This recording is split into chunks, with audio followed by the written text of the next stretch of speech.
नित्यं ध्यायन्ति योगिनः कामदं मोक्षदं चैव ओंकाराय नमो नमः। ओम शांति शांति शांति। ओम अस्तु मां सद्गमय तमसो मां ज्योतिर्गमय मृत्योर् मां अमृतम गमय। युग युग में इस महान आदि अभिप्सा को परिपूर्ण करने के लिए अंधकारपूर्ण मानव जाति को, मानव जीवन को आध्यात्मिक प्रकाश देने के लिए सिद्धात्माएं धरती पर अवतरित होती रही हैं। इसी सर्वोत्तम लक्ष्य की परिपूर्ति के लिए वर्तमान युग में अवतरित नव चेतना के पुरोधा, अतिमानसिक चेतना के उद्घोषक श्री मां और महायोगी महर्षि श्री अरविंद, जिनकी दिव्य स्थली पांडिचेरी रही, उनके ही एक अनन्य भक्त परम पूज्य दादा जी, जो कि श्री अरविंद दर्शन को अपने संपूर्ण सत्ता के स्तरों पर अभिव्यक्त करने में प्राण प्राण से जुटे हुए हैं। मैं परम पूज्य दादा जी के पावन चरण कमलों में श्रद्धा से अभिवंदना करते हुए आप सभी अभिप्त साधकों को मैं अपने अंतर्हृदय से प्रणाम करती हूँ और ईश्वर से मंगल कामना करती हूँ। ईश्वर जो आज का दिव्य दिवस हमारे सौभाग्य से उपस्थित हुआ है, हमें आध्यात्मिक उपलब्धि को प्रदान कर। साधक बंधुओं और बहनों, 25 जनवरी का यह दिव्य दिवस धरती पर सत्किरणी आनंद के सतरंग माधुर्य, किसी स्वर्णमय महारहस्यमय महिमापूर्ण व्यक्तित्व के अवतरण का दिव्य दिवस है, जो आनंद घन है, जिसमें अग्नि घन माधुर्य है, जिसमें अनंतता का बल है, जो किसी मूर्तिमान शक्ति की सुशोभा का रत्न है, जिसका ज्योतिर्मंडल किसी शोभा युक्त उज्ज्वल आभा से युक्त है, जो काल के अवैध हृदय को भेदन करने इस मर्त जगत में अग्नि ज्वाला के रूप में माने अपनी किसी रहस्यमय योजना के परम चमत्कार को घटित करने अमरता की साकार प्रतिमा के रूप में अवतरित हुआ है, जिनके दिव्य स्वरूप के दर्शन से ऐसा लगता है कि मानव के अंदर दिव्यता की धार फूट पड़ी है। ऐसे ईश कृपा के ज्वालायमान पुंज, जिन्हें हम स्नेह से दादाजी के नाम से संबोधित करते हैं, आज उनका पावन मंगलकारी जन्म दिवस है। परमपिता परमात्मा से हम सभी इस दिव्य दिवस पर प्रार्थना करते हैं कि उनका यह जन्म दिवस विश्व के लिए मंगलकारी हो। कई आध्यात्मिक अनुभूतियां रही, आत्मदर्शन रहे, और उनमें सबसे अनोखी घटना सन 1946 में, जैसा कि पूज्य भाई जी ने जिक्र किया अपनी कविता के माध्यम से, उनके जीवन में घटे थे। सन 1946 का गुरु पूर्णिमा का दिव्य दिवस था। कहें कि यदि भागवत चेतना स्वयं दादाजी के पास चलकर आई तो इसमें कोई अतिशयोक्ति नहीं होगी। उस दिव्य दिवस को संध्या का समय था और एक दिव्य व्यक्तित्व दादाजी के निवास पर चलकर आया। दादाजी की दृष्टि जैसे ही उस दिव्य व्यक्तित्व से मिली, दादाजी की संपूर्ण सत्ता मानो ध्यानस्थ हो गई। एक अद्भुत अलौकिक दृश्य दादाजी के समक्ष उपस्थित हुआ और उन्हें ऐसा आभास हुआ अपने अंतर में कि कोई अदृश्य शक्ति उनका आगे के लिए मार्गदर्शन करने के लिए आ गई है। जैसे ही भगवान से, उस दिव्य शक्ति से दादाजी का वार्तालाप हुआ, उन्होंने कहा कि दादा, आप यहाँ छुपे बैठे हैं। मैंने संपूर्ण भारतवर्ष की 2-2, 3-3 बार खाक छानी, पर मुझे आपके दर्शन कहीं नहीं हुए। लेकिन ये अद्भुत मिलन का वह स्थल ब्यावरा था और वहां पर इन दोनों आत्माओं का मंगल मिलन हुआ। उसके पश्चात में पूज्य दादाजी की साधना चलती रही और साधना चलते चलते एक दिन भगवान ने कहा कि दादा, हमें श्री मां और श्री अरविंद का पांडिचेरी में जाकर दिव्य दर्शन करना चाहिए और उनकी साधना को समझने का प्रयास करना चाहिए। बस क्या था, गुरु का आदेश पाकर पूज्य दादाजी पांडिचेरी के लिए सन 1968 में प्रस्थान कर गए। जैसे ही श्री मां के उस दिव्य स्थली पर, उस पांडिचेरी की आध्यात्मिक स्थली पर दादाजी ने अप्रतिम सौंदर्य की अधिष्ठात्री दिव्य जननी व अदिति माता स्वयं भगवती के रूप में जो साधनारत थी, उसका दिव्य दर्शन करके, उनका साक्षात्कार करके मानो दादाजी की संपूर्ण सत्ता ने एक नई अंगड़ाई दी, नया मोड़ आया उनके जीवन में और संपूर्ण सत्ता के अंदर मानो माता स्वयं अपनी चेतना के माध्यम से अवतरित हो गई। यह अद्भुत क्षण थी दादाजी के जीवन की। दादाजी को मानो ऐसा लगा कि दादाजी अकाल पुत्र बन गए हैं और माता स्वयं श्री माँ के रूप में उनका पालन पोषण और संचालन करने के लिए प्रस्तुत हैं। इस दिव्य अनुभूति को प्राप्त कर दादाजी इंदौर आ गए। इंदौर आने के पश्चात कुछ समय तक, लगभग 1 से 1.5 वर्ष तक ऐसा लगता रहा दादाजी को कि मानो वे शिशु बन गए हैं और वह अदिति माता जो श्री माँ के रूप में श्री अरविंद आश्रम में साधनारत हैं, वे उनका पालन पोषण और परिचालन कर रही हैं। तो इस प्रकार की दिव्य अनुभूति से अभिभूत दादाजी संपूर्ण अपने जीवन को श्री माँ के और श्री अरविंद के चरणों में समर्पित करते हुए आज उस मृत्युंजयी साधना के उस सर्वोत्तम शिखर की ओर बढ़ रहे हैं जो हमारे जीवन का सर्वोत्तम लक्ष्य और उद्देश्य है। दादाजी की भी ऐसी ही अभिप्सा जब वे 10 वर्ष के थे तब उनके जीवन में उदित हुई। सोचिए कि एक 10 वर्ष का बालक हो और उसके मन में किसी अभिप्सा या विचार का उदित होना सचमुच में ईश्वर कृपा का द्योतक है। दादाजी को यह अभिप्सा हुआ करती थी कि हे भगवान, अभी तुम हो तो नहीं, कहीं दिखाई तो नहीं देते, पर अगर यदि तुम सचमुच में धरती पर हो तो तुम एक काम करना, गुरु बनकर मेरे घर पर स्वयं ही चले आना, क्योंकि जानते हो मैं तो राजकुमार हूँ और राजकुमारों का स्वभाव ऐसा होता है कि राजकुमार कहीं आते जाते नहीं। उनके गुरु, उनके ट्यूटर, उनके शिक्षक स्वयं उनको शिक्षा देने के लिए घर पर ही आते हैं। तो सुनो, मैं राजकुमार हूँ, मैं भी कहीं आऊंगा और जाऊंगा नहीं, तुम ही गुरु बनकर मेरे घर पर आ जाना। साधक बंधुओं, ठीक गुरु पूर्णिमा का दिन, जैसा कि मैंने आपसे निवेदन किया, 1946 की गुरु पूर्णिमा का वही दिन था जब गुरु स्वयं उनको साधना कराने भगवान के रूप में उनके घर पर स्वयं चलकर आए। लेकिन ये जो घटना है, इसको बताने का तात्पर्य यही है कि यदि हम सचमुच में अपने अंतर्हृदय से शरीर के एक एक कोषाणु से अभिप्सा करें कि हम भगवान को पाना चाहते हैं, भगवान के लिए हमारा जीवन है, तो सचमुच में भगवान स्वयं हमारे जीवन के अंदर किसी न किसी रूप में आकर हमें मार्गदर्शन प्रदान करते हैं, हमें दिशा दर्शन देते हैं।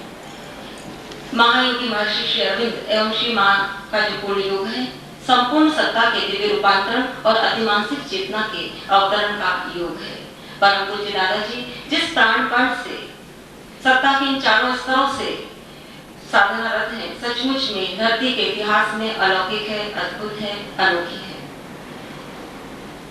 जिनका प्रतिक्षण प्रतिपल, जिनकी प्रत्येक श्वास अमरता का उद्घोष करती है, जिनकी प्रत्येक श्वास में अमरता का मंत्र उच्चरित होता रहता है, ऐसे पावन सानिध्य को पाकर हम सचमुच में कृतकृत्य हुए हैं, उपकृत हुए हैं।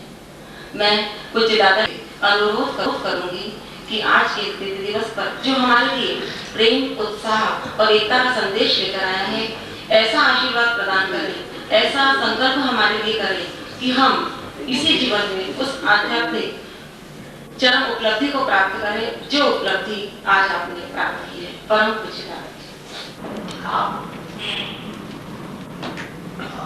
सोच रहे होंगे कि मैं अपना जन्मदिन मना रहा हूं 25 जनवरी को, लेकिन मेरे कितने जीवन हो चुके हैं, कितने जन्म हो चुके हैं,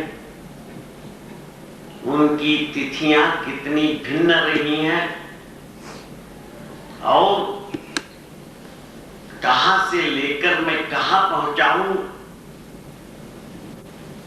उनकी रह रहकर स्मृतियां मेरे हृदय पटल पर चैत्य पुरुष भेजता रहा है। इसलिए फिर कभी स्पष्ट करने का विषय होगा वो तो स्वतः हो जाएगा, लेकिन अभी इतना ही केवल हम ले लें, यह व्यष्टिगत चेतना के वैश्विक चेतना के साथ एकत्व का दिवस है। न केवल एकत्व दिवस है, बल्कि एकत्व की स्थिति के बाद अंधकार से वैश्विक चेतना के प्रकाश की और ऊर्ध्वारोहण का दिवस है। सारी मानव जाति के लिए इस रूप में मेरी चेतना के द्वारा ही लिया जा रहा है। बस जीवन का पाना प्रत्येक के लिए भगवान की आहितु की कृपा है। ये रहस्य यद्यपि कि अभी हम में से क्योंकि विभिन्न विभिन्न स्तरों में स्थित हैं, समझ पाना मुश्किल है, लेकिन ये सच है कि प्रत्येक के अंदर स्वयं भगवान ही नाना रूपों में विकसित हो रहा है और जो एक से बहु बना है वो फिर से इस धरती पर बहु रूपों से गुजरता हुआ विकसित होता हुआ फिर अपने उसी एक रूप में इस धरती के ऊपर अभिव्यक्त हो जाना चाहता है। इस दृष्टि से जीवन का लक्ष्य है भगवान को पाना, और जब हम भगवान को पालें तो सत्ता के प्रत्येक स्तर पर भगवान को अभिव्यक्त करना। जीवन का सार यही है और ये सार हर व्यक्ति के अंदर बीज रूप में वपित कर दिया गया है। कोई भी व्यक्ति इससे वंचित नहीं है। जड़ जगत से विकसित होते होते प्राणी जगत में आकर मनुष्य जगत में प्रवेश कर चेतना का विकास प्रत्येक के अंदर होता होता किसी न किसी जीवन में उसे एक ऐसी स्थिति में ले जाकर छोड़ेगा जबकि उसकी सत्ता के प्रत्येक स्तर पर परम दिव्य प्रभु अभिव्यक्त हो उठेंगे, जो कि जीवन का अंतिम और चरम और परम लक्ष्य है। अभी हम मरण धर्मा दिखते हैं, लेकिन हमारे अंदर कालजयी, मृत्युंजयी, अजरत्व का, अमृतत्व का, शाश्वत जीवन का बीज डला हुआ है। प्रत्येक के अंदर कोई भी इससे वंचित नहीं है। सबके अंदर एक सत्य समाहित है। आज न माने, आज सारा जगत मर रहा है और हमारे अग्रणी नेतृत्व करने वालों ने उद्घोषणा कर दी है कि मनुष्य मरण धर्मा है। लेकिन ये उद्घोषणा मेरी विनम्र दृष्टि से भ्रमपूर्ण है, भ्रांतिपूर्ण है। क्यों कि जब वही एक जड़ से लेकर चला है, बहु बना है, भगवान शाश्वत है, भगवान अजर है, भगवान अमर है, भगवान कालजयी है, भगवान मृत्युंजयी है, तो फिर मर्त धर्मा होने की बात कदापि काल सत्य नहीं हो सकती, नहीं हो सकती, नहीं हो सकती। यही सत्य है, इसके अतिरिक्त दूसरा सत्य नहीं है। चाहे इसको आज मानव जाति स्वीकारे अथवा न स्वीकारे, लेकिन अंतिम दिन ऐसा आएगा इस धरती के जीवन में जबकि सारी मानव जाति को यह सत्य और तथ्य स्वीकारना ही होगा, स्वीकारना ही होगा, स्वीकारना ही होगा। क्योंकि सचमुच में सत्य यही है, यही है, यही है। इसके अतिरिक्त दूसरा सत्य नहीं है, नहीं है, नहीं है। अवश्य हमें भ्रमित होना पड़ता है ये देखकर कि हमारे अग्रणी नेतृत्व करने वाली त्यागी तपस्वी, जिन्होंने जगत को माया, मरीचिका, मिथ्या, भ्रम, भ्रांति, भय का घर बताकर स्वयं इससे अलग हटकर मानव जाति को भी इससे अलग हटने का मार्ग बताकर लय कर दिया अपनी सत्ता का, निर्वाण में विलय कर दिया। परंतु एक कदापि काल जीवन का लक्ष्य और उद्देश्य हो नहीं सकता। महायोगी महर्षि श्री अरविंद ने सावित्री महाकाव्य में अश्वपति योगी राजा की चेतना के ऊर्ध्वारोहण की स्थिति पर प्रकाश डालते हुए जब योगी राजा अश्वपति परात्परा जननी के प्रदेश में पहुंचते हैं, मां का साक्षात्कार करते हैं, तब मां योगी राजा अश्वपति के समक्ष स्पष्ट करती है सारा जीवन दर्शन, सृष्टि का दर्शन महायोगी महर्षि श्री अरविंद ने स्वयं परात्परा जननी जिनकी त्रिविध सत्ता है, व्यष्टि रूपनी, समष्टि रूपनी परात्परा जननी के रूप में जो परात्पर तत्व के निकट खड़ी रहकर समस्त विश्व ब्रह्मांडों को जो उन्होंने अपने अंदर से प्रादुर्भूत किए हैं, उस परात्पर तत्व से जोड़े हुए उनका कथन है। वे कहती हैं, क्या कहती हैं कि योगी राजा अश्वपति, तू आज वहां पहुंचा है जहां तक सृष्टि के इतिहास में आज तक कोई नहीं पहुंचा है, लेकिन मैं तुझे सावधान करती हूँ, सावचेत करती हूँ, तू अपनी सत्ता का विलय इस अचलायमान में मत कर। ये केयरलेस है। शंकर आए स्वीकारा, बुद्ध आए स्वीकारा, लेकिन ये तो एक से बहु बनता चला जा रहा है। फिर आने वाले बहुरूपों में जगत में जाएंगे तो वो कहते हैं निर्वाण, मुक्ति और मोक्ष ये पूरा इस जगत में ही होना चाहिए। अभी तक निर्वाण की जो परिभाषा की गई है, मुक्ति की जो परिभाषा की गई है, मोक्ष की जो परिभाषा दी गई है, वो भ्रमपूर्ण है। अरे जब तक धरती के ऊपर मृत्यु अपराजयी बनी हुई है, भला तू ही बता मुक्ति कैसी, निर्वाण कैसा, मोक्ष कैसा? तुझे धरती पर उतारा गया है मृत्यु को पराभूत करने के लिए, तुझे कालजयी बनाने के लिए, मानव जाति को मृत्युंजयी बनाने के लिए। जब तेरे जीवन का ये लक्ष्य और उद्देश्य है, उस लक्ष्य और उद्देश्य को आधा अधूरा छोड़कर यहाँ आकर अपनी सत्ता का विलय कर दे और पूरा जगत बिलबिलाता रहे। ये कदापि काल जीवन का लक्ष्य और उद्देश्य हो नहीं सकता, हो नहीं सकता, हो नहीं सकता। तो हम सबको ये समझना है कि जीवन का लक्ष्य, तात्कालिक लक्ष्य भगवान को पाना और अल्टीमेट एम ऑफ लाइफ जब भगवान को पाले तो अंतिम लक्ष्य है उनको सत्ता के प्रत्येक स्तर पर अभिव्यक्त करना।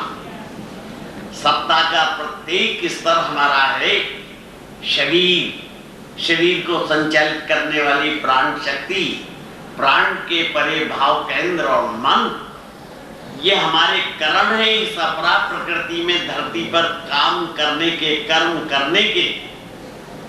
ये करण है आत्मा के। हमारी सत्ता गुम्फित है किनसे? परा प्रकृति का ऊपरी गोलार्ध, अपरा प्रकृति का निम्न गोलार्ध। परा प्रकृति के ऊपरी गोलार्ध के 4 स्तर हैं, सत, चित्त, आनंद, अतिमानस। ये चारों शाश्वत हैं, चारों अजर हैं, चारों अमर हैं। अपरा प्रकृति के 4 स्तर, शरीर, शरीर को संचालित करने वाली प्राण शक्ति, प्राण के परे भाव केंद्र और मन, ये चारों अपरा प्रकृति के क्षेत्र हैं, ये मरण धर्म है। लेकिन इन 8 का गुम्फन हम है। शरीर जड़ है, प्राण भी जड़ है, मन भी जड़ है, भाव केंद्र भी जड़ है, लेकिन एक से एक सूक्ष्म है। लेकिन ये जड़ चारों और वो चैतन्य चारों इन आठों का गुम्फन होने से सब उतरना चाहता है हमारे शरीर की एक एक कोशिका में। चित्त उतरना चाहता है हमारे प्राण में, आनंद उतरना चाहता है हमारे हृदय में, और अति मन उतरना चाहता है हमारे मन में। जब ऊपर के चारों स्तर इस अपरा प्रकृति के इन चारों स्तरों मन में, भाव केंद्र में, प्राण में और शरीर में जब उतर आएंगे, वो शाश्वत अजर अमर कालजयी इनमें उतर करके जब स्थान ले लेंगे तो ये भी शाश्वत अजर और अमर बन जाएंगे। ऐसी कौन सी बात है जिस पर विश्वास मानव जाति नहीं कर रही है? साहित्य के क्षेत्र में उस व्यक्ति को जो अंधकार में प्रकाश की कल्पना करता है रहस्यवादी कहा है, लेकिन अंधकार के बाद प्रकाश आता ही है।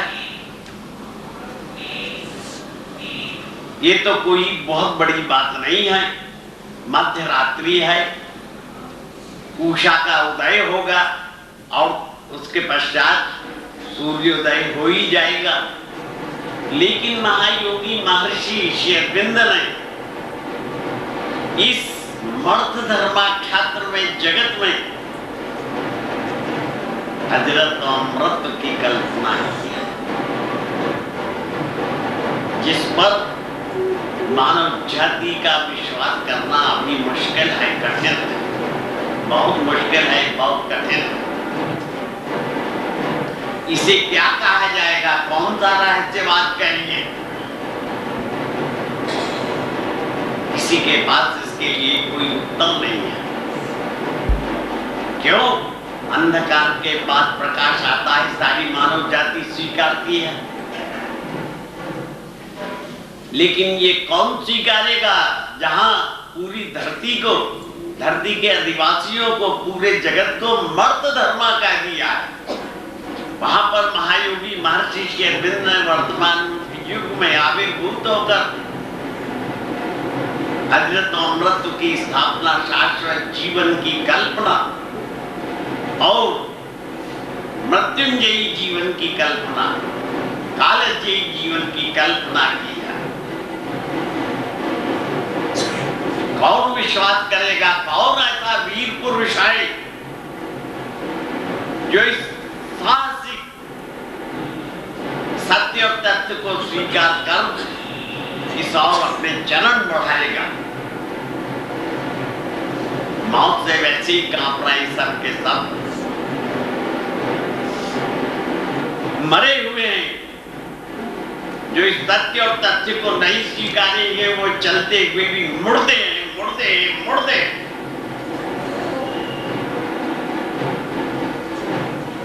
और एक मुर्दापन ही उनके अंदर जो है जरा जीनता, शीनता, रूढ़ता लेकर प्रवेश कर देता है।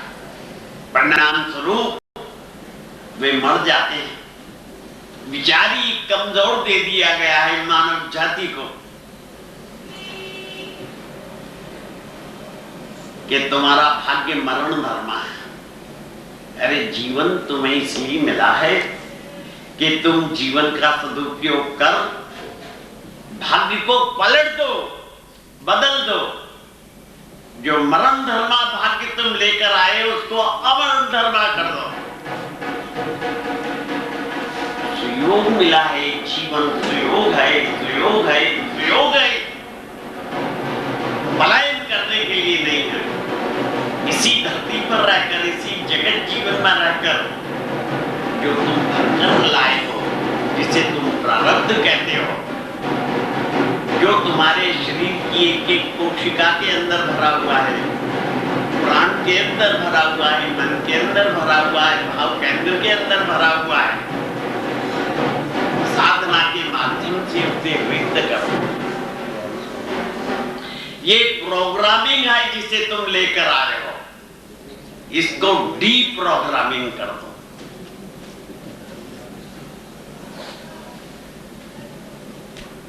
इसी के हिसाब से ये प्रारब्ध है जो आपको हमको एक स्थान पर लेकर बिठा रखा है उसमें, और ये भी हमारा कुछ उज्जवल भविष्य है जो ऐसे चिंतन के हमें क्षण प्रदान कर रहा है। और ये भी महती भगवत कृपा है जो हमारे लिए उद्घोषणा कर दी गई है, मरण धर्मा मनुष्य।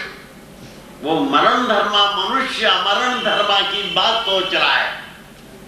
एक दिव्य योग है जीवन में, जैसा दिव्य योग विरल आत्मा कोई भगवत कृपा प्राप्त आत्मा को ही प्राप्त होता है, वो विरल योग आपके हमारे सबके जीवन में उतर आया। यद्यपि कि इसका चर्चा करना विद्वानों की दृष्टि में, शास्त्रियों की दृष्टि में, और हमारे जो अग्रणी नेतृत्व करने वाले हैं उनकी नजर में पागलपन की बात है। लेकिन मैं कहता हूं, अगर आपको ये विचार रुचिकर हो, अगर जगत आपको पागल कहे, आपको आपका पागलपन मुबारक हो।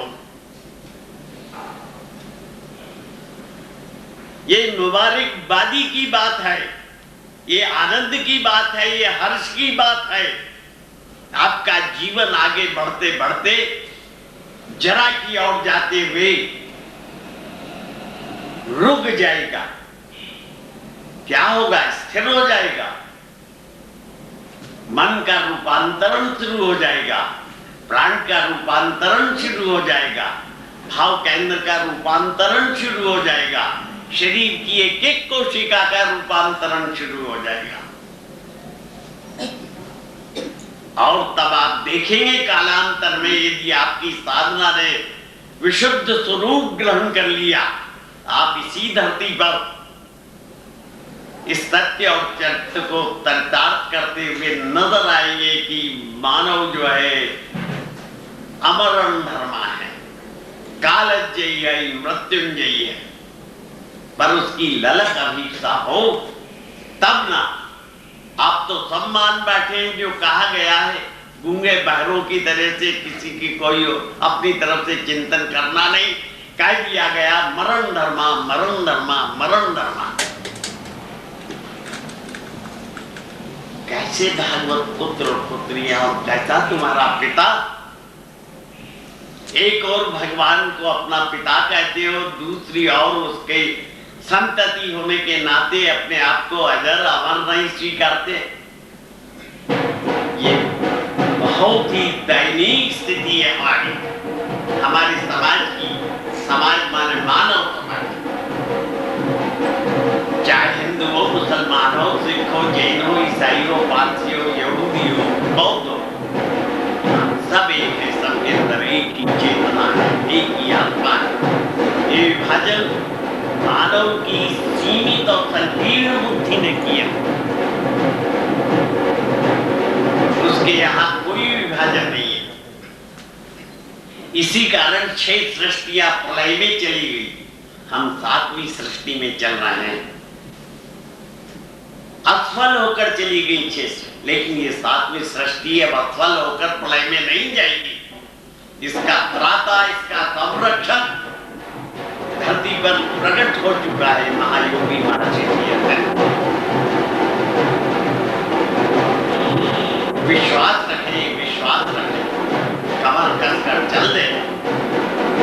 लेकिन एक बात और है, ये कायक पुरुषों का मार्ग नहीं है, ये क्रांतिकारी मार्ग है।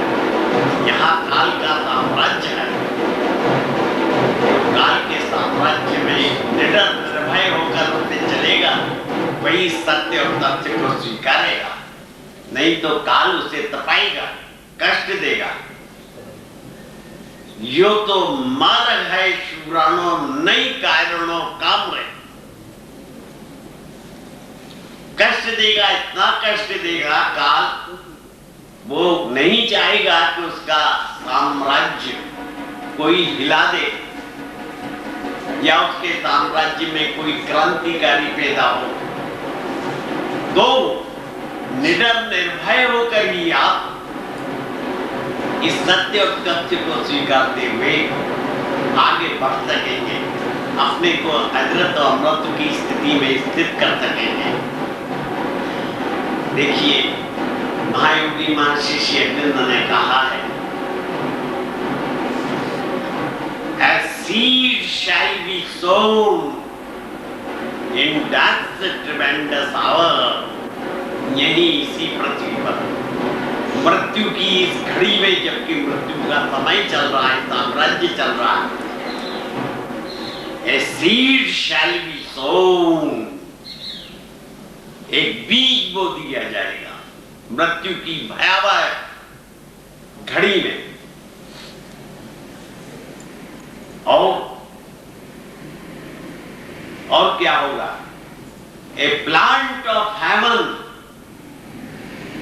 transplant to human soil, और मानव की मर्त धर्मा धरती में, मट्टी में स्वर्ग का पौधा बिरवा लगा दिया जाएगा।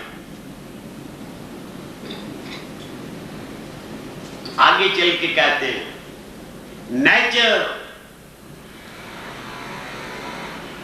shall overleap her mortal step, ये प्रकृति अपना मर्त धर्माचरण छलांग जाएगी, फलांग जाएगी,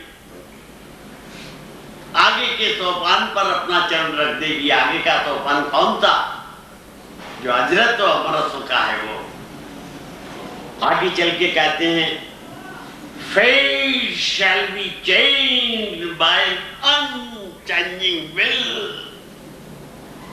प्रारब्ध धरती का बदल दिया जाएगा, काहे से? by unchanging will, अपरिवर्तनीय संकल्प शक्ति से धरती का भाग्य बदल दिया जाएगा। मित्रों, ये मेरी वाणी नहीं है, ये किसी मानव की वाणी नहीं है, ये किसी सामान्य योगी की वाणी नहीं है, फिर किसकी है? ये उस महायोगी की वाणी है जिसने अपनी धरती पर आकर अपनी चेतना को ऊर्ध्वारोहण कराकर, वैश्विक चेतना के साथ पूर्णतया एकीभूत कर ऊर्ध्वारोहण कराकर परात्पर तत्व की चेतना लिया था। फिर ये वाणी किसकी हुई? ये महायोगी की भी वाणी नहीं हुई, ये स्वयं परस्पर तत्व उनकी वाणी से बोल रहा है। आप हम क्या पढ़ते हैं, क्या बोलते हैं, कैसा अध्ययन करते हैं, हमारे अध्ययन का क्या आशय है और किस प्रकार का हमारा अध्ययन है? ये हम सुनकर प्रसन्न हो लेते हैं, क्या साहित्यिक आनंद की बात कह दी है, लेकिन इसमें जो सत्य और तथ्य है उसका दर्शन और साक्षात्कार हम नहीं कर पाते। तो ये उन्होंने कहा है कि fate shall be changed by an unchanging will,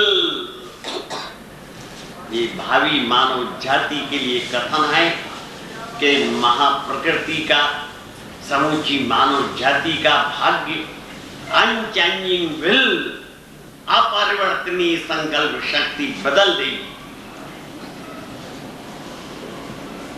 ये महायोगी की वाणी है। हम लोगों की साधना इस और बढ़नी चाहिए। हम क्या कर रहे हैं साधना के नाम पर? ये हमारे स्वयं के देखने की बात है, चिंतन करने की बात है, मनन करने की बात है।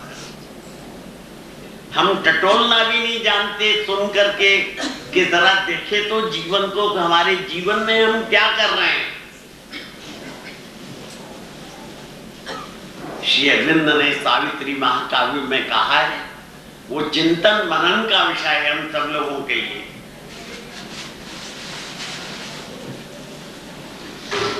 वे कहते हैं, द एब्सोल्यूट सुनने की चीज है, the absolute, the perfect, the immune,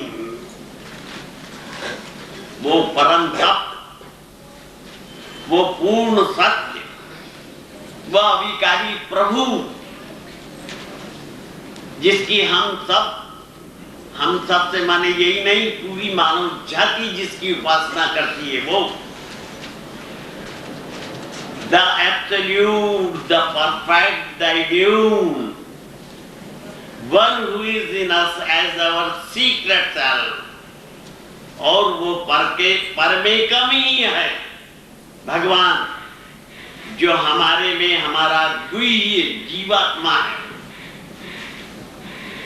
वही है, उतर कर बैठा है हमारे अंदर, वो जीवात्मा है हमारा, और mask of perfection has assumed, अरे उसी ने हमारी अपूर्णता के छद्मवेश को धारण किया है। ये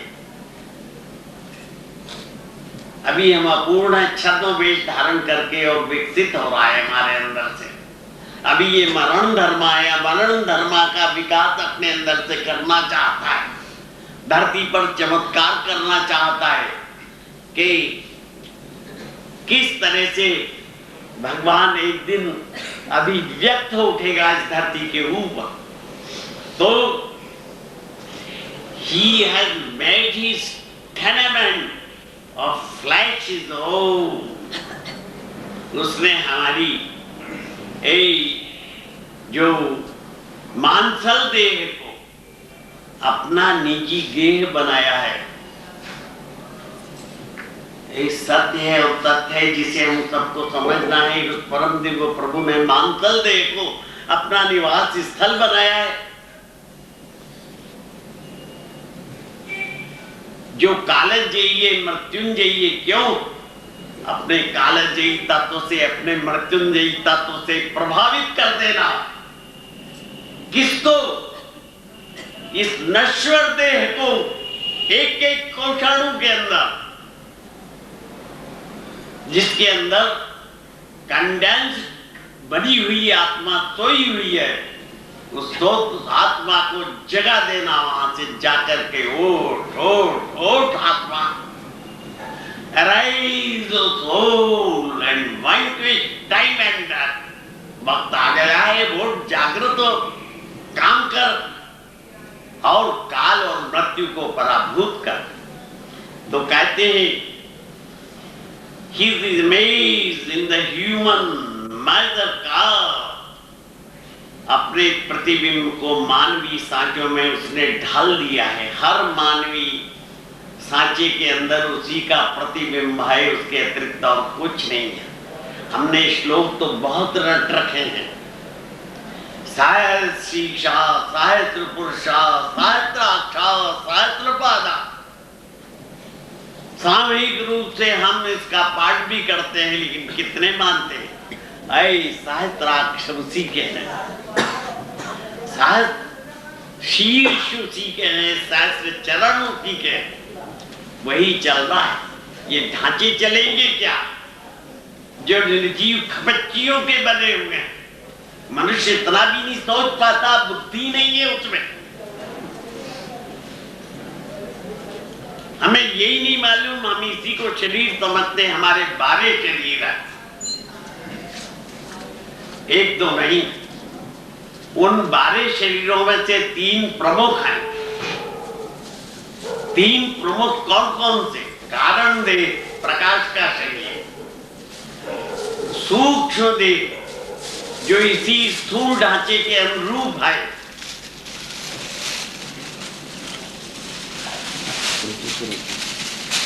इसी स्थूल ढांचे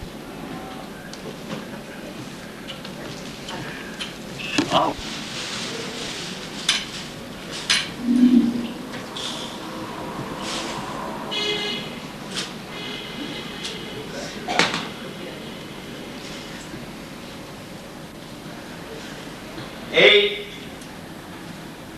3 शरीर प्रमुख हैं 12 शरीरों में से। हम चलते हैं, जगती में आए हैं, खाते हैं, पीते हैं, बोलते हैं, उठते हैं, व्यवसाय करते हैं, पढ़ाते हैं, लिखाते हैं, सब कुछ करते हैं, लेकिन हमें इतना बोध नहीं है अभी। हम इसी को सब कुछ समझ रहे हैं इसको। अरे ये मट्टी का बना हुआ जिसे पांच भौतिक कहते हैं, हमारे संत महात्माओं ने जिसे नश्वर कहा गया, भगवान ने इस नश्वर शरीर को अपना आवास स्थल बनाया है। क्यों? हमने नहीं सोचा ये कभी भी कि क्यों वो अविनश्वर इस स्थूल नश्वर शरीर को अपना आवास बनाए। अविनाशी आत्मा का घर ये किसी विशेष स्टफ का ही बना हुआ होना चाहिए, नश्वर का नहीं। वो अविनाशी अजर और अमर आत्मा अपना अजरत्व अमरत्व मन के अंदर उतारकर, प्राण के अंदर कराकर, भाव केंद्र से निकालकर, गुजारकर शरीर की अरबों खरबों कोशिकाओं के अंदर उड़ेल देना चाहता है। इसलिए तो उसने इसको निवास स्थल बनाया है। अब ये बात दूसरी है कि अभी तक ऐसा कोई संसिद्ध न कर सका, तो इसका ये अर्थ नहीं है कि आगे भी मानव जाति जो है इसी तरह से अपने को मरण धर्मा मानकर धरती से जाती रहे। उद्देश्य तो यह है साधना, यह मनुष्य के लिए कर्तव्य कर्म जो उसे सौंपा गया है भगवान ने। ये चाबी अपने से एक को बहु बनाने के साथ ही उसने बढ़ दी है। चाहे इस चाबी के माध्यम से इस कार्य को आप आज करें, कल करें, परसों करें, अनंत जीवनों में करें, 84 लाख योनियों से गुजर कर करें, कभी भी करें, ये कार्य आपको करना ही है। एक दिन आप में से, हर एक में से इसी धरती पर भगवत्ता को आविर्भूत होना है। वो भगवत्ता जो अजर होगी, अमर होगी, शाश्वत होगी, कालजयी होगी, मृत्युंजयी होगी। यही तो धरती पर आने के पीछे उद्देश्य है भगवान का दिया हुआ प्रत्येक मनुष्य को। तो महायोगी महर्षि अरविंद कहते हैं, His image in the human measure cast, अपने प्रतिबिंब को उसने मानवीय सांचे में ढाल दिया है भगवान ने। और क्यों? That to his divine measure we might rise. देखिए, ताकि उसके दिव्य मार्ग में, उसकी ऊंचाई तक हम उन्नत हो सके। इसलिए तो आवास बनाया उसने। सोचने की चीज है, इसलिए उसने इसको आवास बनाया कि तुम शरीर, प्राण, मन, भाव केंद्र इस ऊंचाई तक पहुंचो। उस ऊंचाई तक पहुंचने के लिए उसने जो है अपना निवास स्थल इसको बनाया है। The maker shall be cast and imposed. तब क्या होगा? ये उन्नत हो सके इसलिए। Then in a figure of divinity, तब एक दिव्यता के आकार में, जब उसकी ऊंचाई तक उठ सकेंगे, तब एक दिव्यता के आकार में The maker shall be cast and imposed. वो विश्वकर्मा हमें उन्हें ढाल देगा और आरोपित कर देगा। A plan of Godhead on the mortal's mold. एक योजना देवत्व की इस नश्वर मानव काया पर, ये नश्वर मानव काया पर आरोपित कर देगा। Lifting our finite mind to its infinite. और इस तरह हमारे नश्वर मनों को अपनी अमरता की ओर मोड़ देगा। ये है साधना, ये है आराधना, ये है उपासना, ये है वो कार्य जिसके लिए पूरी मानव जाति को इस धरती पर उतारा है। दूसरा और कोई कार्य नहीं है, नहीं है, नहीं है, नहीं है। हिंदू हो, मुसलमान हो, सिख हो, जैन हो, ईसाई हो, पारसी हो, यहूदी हो, बौद्ध हो, धरती के अधिवासी हो, तुम जहां के भी रहने वाले हो, अपने को जो कहते हो कहते रहो। हिंदू कहो, मुसलमान कहो, सिख कहो, जैन कहो, ईसाई कहो, पारसी कहो, यहूदी कहो, बौद्ध कहो, पर सबके लिए करने योग्य यही कार्य है, यही कार्य है, यही कार्य है। इसी धरती पर अजरत अमृत और कालजयी बन जाना, मृत्युंजयी बन जाना, एक कार्य है जिसके लिए उतारा है। तो इस तरह से touching the moment with eternity, भगवान ये चाहता है एटर्निटी का, शाश्वतता का संस्पर्श देकर इन सबको धीरे धीरे से शाश्वतता में डाल देना चाहता है। यह है वेद की ऋचा, यह है वेद वाणी, ये हमारे वे ऋषि जिन्होंने मानव जाति के लिए त्याग तपोमय जीवन व्यतीत कर इसको संसिद्ध करके धरोहर के रूप में छोड़ाया आपके हमारे लिए। इसे संसिद्ध करना है धरती के जीवन में, इसी के लिए योग है। ये जीवन का पाना सुयोग, उसमें योग का आश्रय लेना दिव्य योग, और इसको संसिद्ध कर लेना तो फिर क्या कहना है। तो कहते हैं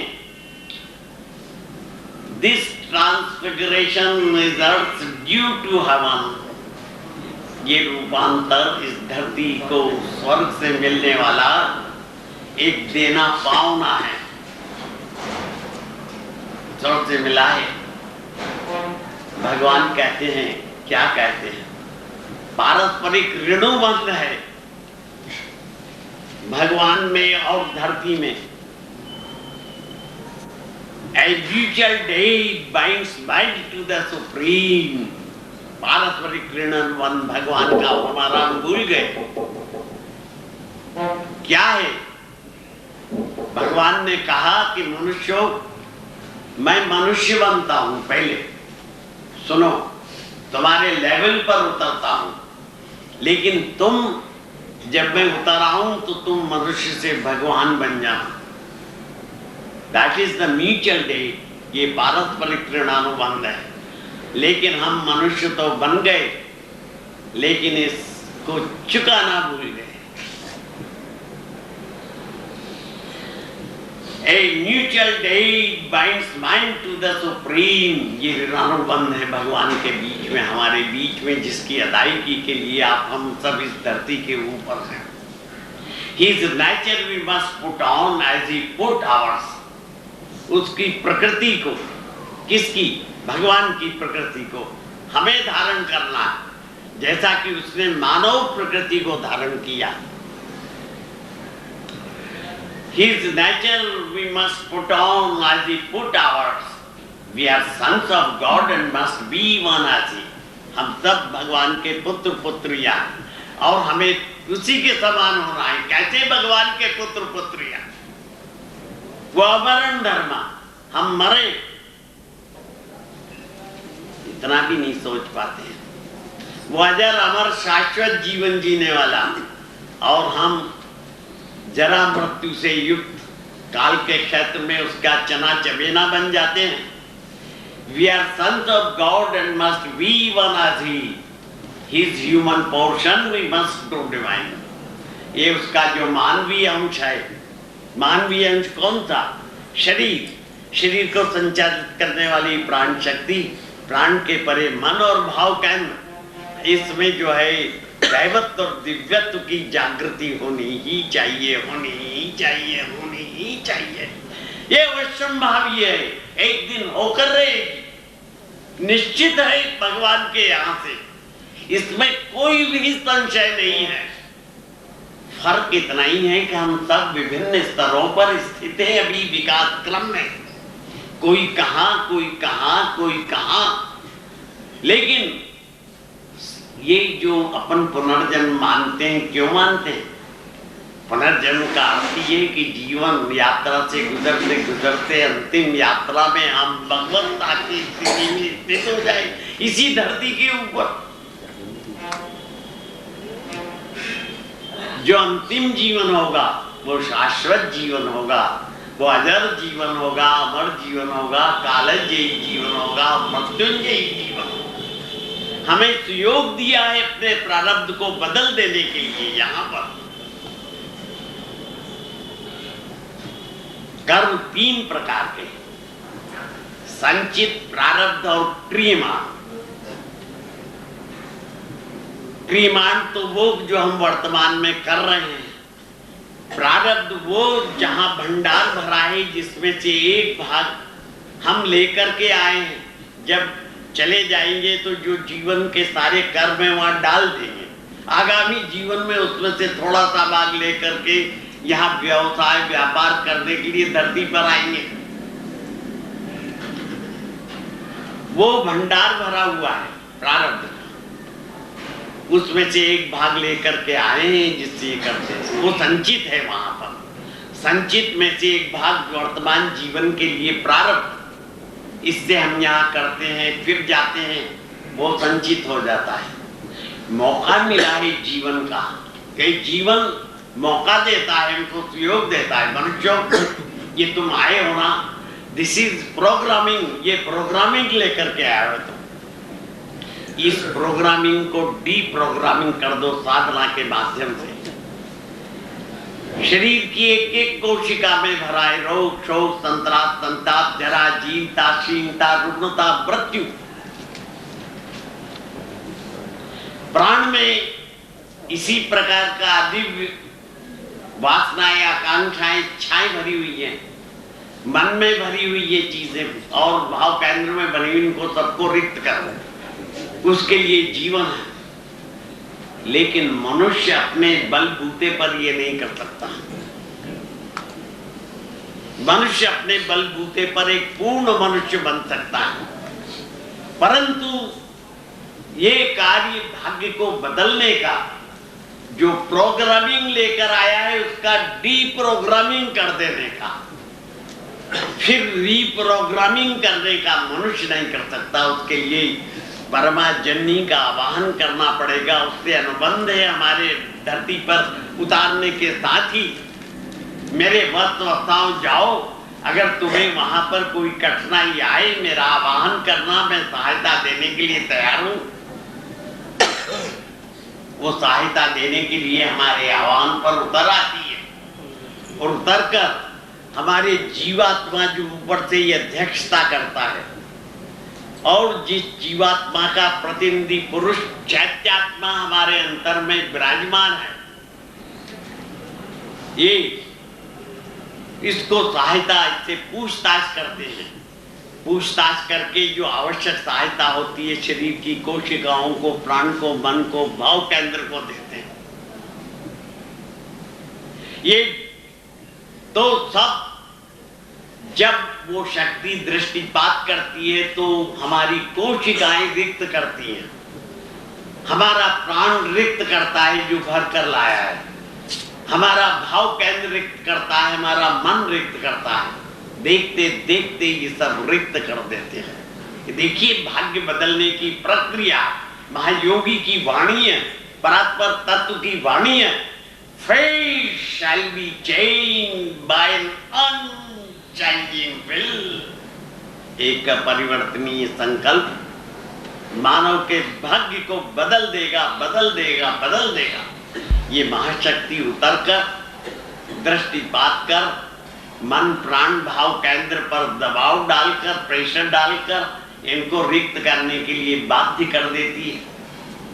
रिक्त करने के बाद ये शुद्ध करते हैं, स्थिर हो जाते हैं, तब परमा जननी इनके अंदर नीरवता और शांति को उतार कर स्वयं उतरती है। फिर काहे में उतरती है?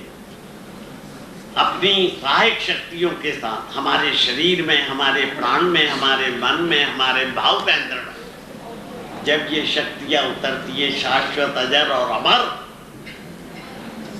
शरीर को अजरत और अमृत को शाश्वत जीवन प्रदान करती है, मन को शाश्वत जीवन प्रदान करती है, प्राण को शाश्वत जीवन प्रदान करती है, भाव केंद्र को शाश्वत जीवन प्रदान करती है।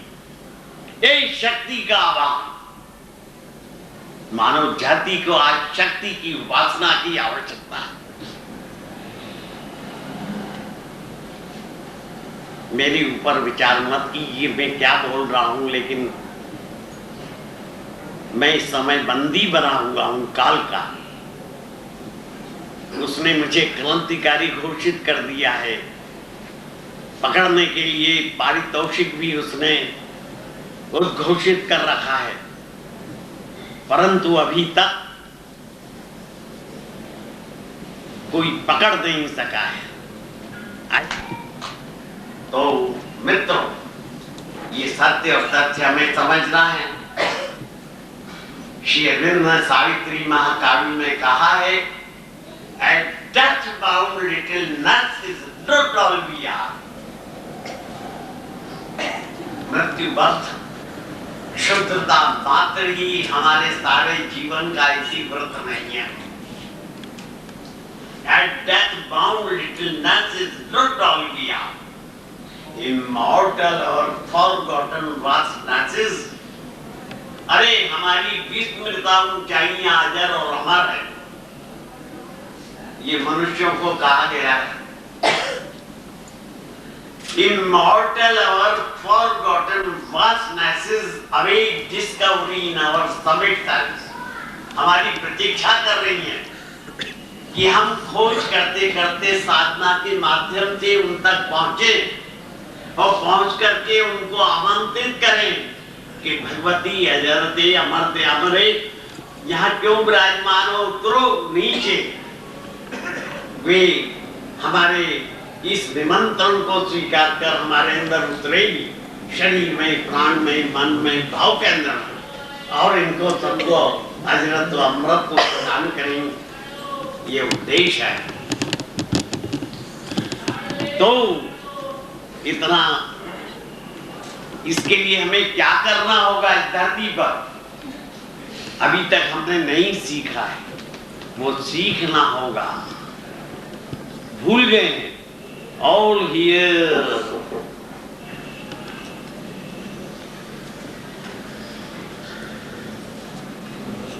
must learn to obey higher law.